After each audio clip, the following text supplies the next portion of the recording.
ಒಂದ್ ಟೈಮ್ ಅಲ್ಲಿ ಡೈರೆಕ್ಟರ್ ಕೈಯಿಂದ ಹೊಡ್ಸ್ಕೊಂಡಿರೋ ವ್ಯಕ್ತಿ ಇವಾಗ ಭಾರತ ಮಾತ್ರ ಅಲ್ಲ ಬೇರೆ ದೇಶಗಳು ಕೂಡ ಕನ್ನಡ ಇಂಡಸ್ಟ್ರಿನ ತಿರುಗಿ ನೋಡೋ ತರ ಮಾಡಿದ್ದಾರೆ. ಅವ್ರು ಬೇರೆ ಯಾರು ಅಲ್ಲ, ರಿಷಬ್ ಶೆಟ್ಟಿ. ಇವರು ಕುಂದಾಪುರ್ ಜಿಲ್ಲೆಯ ಒಂದ್ ಚಿಕ್ಕ ಹಳ್ಳಿಲ್ ಜನಿಸ್ತಾರೆ. ಇವ್ರದೊಂದು ಸಾಧಾರಣವಾಗಿರೋ ಕುಟುಂಬ.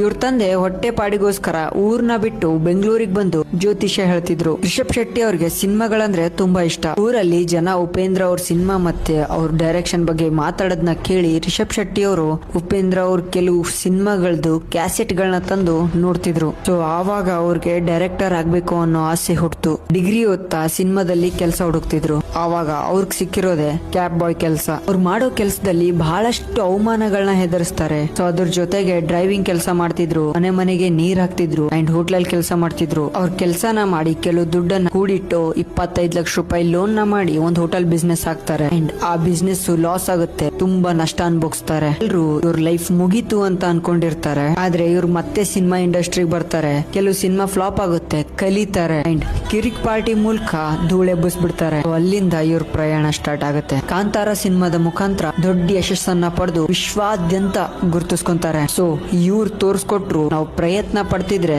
ಪ್ರಪಂಚನೇ ಗೆಲ್ಬಹುದು ಅಂತ. ಅಷ್ಟ ಯಾರ ಕಣ್ಗೂ ಕಾಣಿಸಲ್ಲ, ಸುಖ ಯಾರ ಕಣ್ಣು ಕೂಡ ಬಿಡಲ್ಲ.